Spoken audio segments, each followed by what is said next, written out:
mình có thay than cái mà lợn á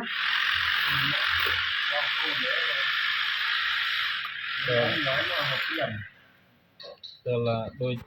tà so nó thằng lợn ta lên soi môi viết rằng rồi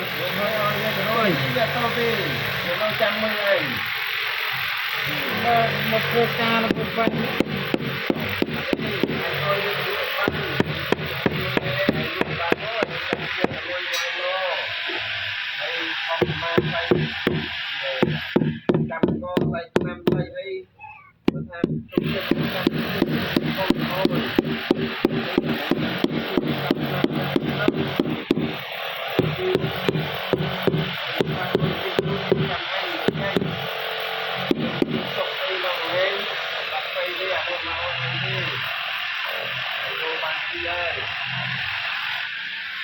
tàu như thế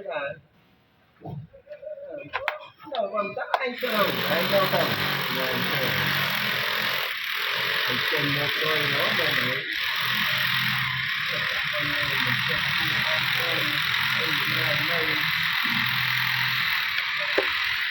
cái nào vậy